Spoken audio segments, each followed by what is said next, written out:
তার ওনার নাম হচ্ছে শুভ্রদীপ মিত্র, ডিস্ট্রিক্ট জাজ, সাউথ 24 পরগনা। তিনি লিখছেন to register inspection 1 honourable high court Kolkata. Subject intimation has received from the judicial officers of Diamond Harbour Sub-Judicial Court regarding safety and security issue that cropped up on 8/9/2024. It's a very alarming যে পশ্চিমবাংলায় জাজেরা সুরক্ষিত নয়। জঙ্গলের রাজত্বটা কোন জায়গায় গেছে, এই letter যেটা হচ্ছে ফরওয়ার্ডিং লেটার, মূল কমপ্লেনটা করেছেন অনারেবল 3 জন জাজ, ADG diamond Harbour additional district and session জাজ, ADG FTC 4 diamond Harbour, ACGM diamond Harbour. এরা এই তিনটেই 9 সেপ্টেম্বরে ওনাদের সই। তারা বলছেন একটা প্যারা, আমি কাগজটা আপনাদের দেব, একটা প্যারা শুধু আপনাদের আমি পড়ে দিচ্ছি। কোথায় গেছে পশ্চিমবঙ্গ, ব্যাক হিস্ট্রিটা আপনি জানলে আপনার আশ্চর্য হয়ে যাবেন। আমরা যে ডায়মন্ড হারবারকে জঙ্গলের জায়গা বলি, জঙ্গলের রাজত্ব করেছে, সেখানে তিনটে লোক অ্যাডিশনাল এসপি মিথুন দে, কয়লা ভাইপোর পিএ সুমিত রায়, আরেকটা ডাকাত জাহাঙ্গীর, এই তিনটে লোক মিলে ওখানে যে অবস্থাটা করেছে, এই অবস্থার পরিণতি হচ্ছে, এতদিন তো আমরা বলতাম, এখন জাজরা বলছেন on 8/9/2024 at about 11:30 PM, that means late night, SCGM Diamond Harbour South 24 Pargana got an information from the house guard deployed in the judge's Abason judicial accommodation that one police officer of Koilan Police Headquarters of Diamond Harbour Police District, namely Kumar S. Das, mobile number 9147888057, is sending to person at the said judge's Abason for disconnecting electricity connection of ADG Diamond Harbour and doing harm the judicial officers and the said police officer Kumar S. Das in conspiracy with one police officer of Diamond Harbour PS also instructed the house guard for giving access to the said two person without disclosing their name.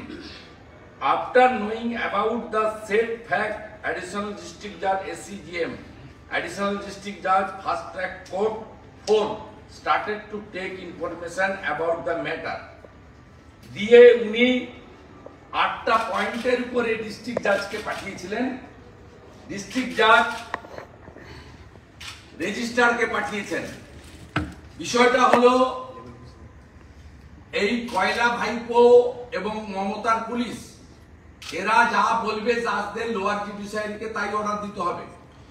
ভারতীয় জনতা পার্টির মহিলা নেত্রী রমা দাস, তাকে false মিথ্যা কেসে গ্রেপ্তার করা হয়, তাকে রিমান্ড চাওয়া হয় 14 দিনের জন্য। রিমান্ডের যে প্রসিডিওর আছে 164 করা সিডার লিস্ট, সেগুলো মেনটেন হয়নি বলে ল পয়েন্ট অফ ভিউতে জাজ সাহেব জেসি করে দেন। যেহেতু জেসি করেছে, পিসি রিমান্ড দেওয়া হয়নি, সেই জন্য ফলতার জাহাঙ্গীরের গুন্ডারা পুলিশের সাহায্য নিয়ে ভাইপোর পিএর ইনস্ট্রাকশনে, মানে ভাইপোকে ইনস্ট্রাকশন দিতে হয় না, ওর পিএ ইনস্ট্রাকশন দিলে সেই ইনস্ট্রাকশনে পুলিশ, সিভিল সব অ্যাডমিনিস্ট্রেশন ফাংশন করে। তারা রাত্রিবেলা জাজেদের আবাসনে আলো বন্ধ করে কালো পোশাক পরে হলতার গুন্ডাদের ঢুকিয়ে জাহাঙ্গীর শামীমরা কি করে কিছু বুঝে। কোন রাজ্যে বসবাস করছি আমরা? কোন দেশে বসবাস করছি? আমি আজকে ইভিনিং এ মাননীয় গভর্নরকে লিখব যে advise and direct to the chief secretary এই কেসকে, এই অভিযোগকে হ্যান্ড ওভার করতে সিবিআই কে। যদি না করে সরকার, আগামী মানডে আমি পাবলিক ইন্টারেস্ট লিটিগেশন করব টু প্রোটেক্ট লোয়ার জুডিশিয়ারি এবং আমাদের জাজেস। As a leader of opposition I am bound to do it. আমি আশা করব কলকাতা হাইকোর্ট মহামান্য প্রধান বিচারপতি বা তাদের যারা দেখেন, ইন্সপেকশন যারা করেন, সিনিয়র জাজেরা, তারা এটা কগনিজেন্স নেবেন এবং যেহেতু পুলিশের বিরুদ্ধে অ্যালিগেশন, এই কেস সিবিআই কে ট্রান্সফার করবেন। পুলিশের বিরুদ্ধে অ্যালিগেশন থাকলে পুলিশকে দিয়ে ইনভেস্টিগেশন হয় না। ও কি মারাত্মক অভিযোগ! আমি এর কপিটা আপনাদের প্রত্যেককে সার্কুলেট করছি, দিচ্ছি, এবং এটা প্রমাণ করে যে পশ্চিমবাংলায় লোয়ার জুডিশিয়ারি যারা বিভিন্ন মহকুমাতে জেলাতে আছেন তাদেরকে কিভাবে প্যানিক করে রাখা হয়েছে। আমরা কলকাতায় এই তাণ্ডব দেখেছি গত কয়েক বছরে। যখন আমাদের বিন্দাল সাহেব অ্যাক্টিং চিফ ছিলেন, নন্দীগ্রামের মামলা দিয়ে দিয়েছিলেন অনারেবল জাজ কৌশিক চন্দ্রকে, তার উপরে হামলা আমরা দেখেছি কোর্টের মধ্যে। আমরা দেখেছি মমতা ব্যানার্জিকে 5 লক্ষ টাকা ফাইন করে ফাইন জমা করাতে, তিনি মামলা ছেড়েও দেন। দেখেছি আমরা দেখেছি কিভাবে অভিজিৎ গাঙ্গুলি, যিনি রিটায়ার করার আগে চাকরি কার্যত ছেড়ে ওনাদের চ্যালেঞ্জ অ্যাকসেপ্ট করে নির্বাচনে লড়ে জিতেছেন, ফেব্রুয়ারিতে রিজাইন দিতে বাধ্য হয়েছে এই ব্যবস্থার জন্য অভিজিৎ গাঙ্গুলির উপর। আমরা সম্মানীয় বিচারপতি অমৃতা সিনহা, তার পরিবারকে কিভাবে হেনস্থা করা হয়েছে কলকাতা পুলিশকে দিয়ে, মমতা পুলিশ, আমরা দেখেছি, এবং সুপ্রিম কোর্ট থেকে প্রোটেকশন পেয়েছে তার পরিবার। আমরা দেখেছি মাননীয় বিচারপতি রাজাশেখর মান্থা, তার বাড়িতে ক্যামাক স্ট্রিটের আইপ্যাকের অফিস থেকে পোস্টার ছাপিয়ে গুন্ডাদের দিয়ে সেই পোস্টার তার বাড়িতে লাগানো হয়েছে। মান্থা সাহেব আমার এবং অমিত শাহজির কার্টুন তৈরি করে তার বাড়িতে লাগানো হয়েছে, তার বেঞ্চকে ডিস্টার্ব গন্ডগোল করা হয়েছে।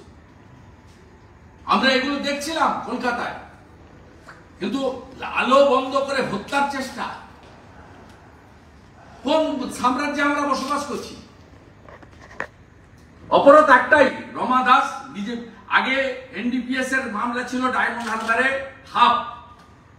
যত বিরোধী দল করবে, বিশেষ করে বিজেপি, সিপিএম কে তো ওরা টার্গেট করে না, বন্ধু দেখলেন না, সিপিএম এর কোন আন্দোলনে জল কামান গ্যাস দেয়নি, কেউ গ্রেপ্তার হয়নি। আমাদের এখনো 6 জন নবান্ন অভিযানের জন্য তাদের কালকে বেল ক্যান্সেল হয়েছে।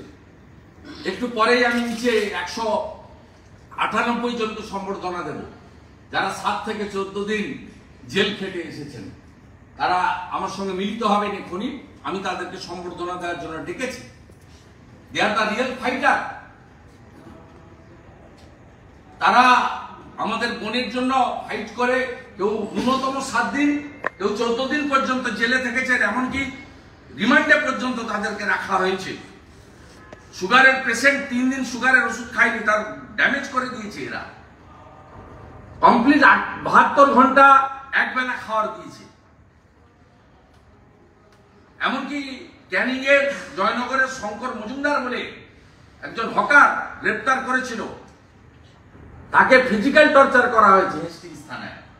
তাই আগে ডায়মন্ড হারবারে ছিল এনডিপিএস কেস হতো, মহামান্য কলকাতা হাইকোর্টের মাননীয় বিচারপতি জয়মাল্য বাগচি একটা এনডিপিএস কেসে এমন পড়া টাইট দিয়েছিলেন, তারপর থেকে পশ্চিমবাংলায় এনডিপিএস কেস দেওয়া বন্ধ হয়েছে।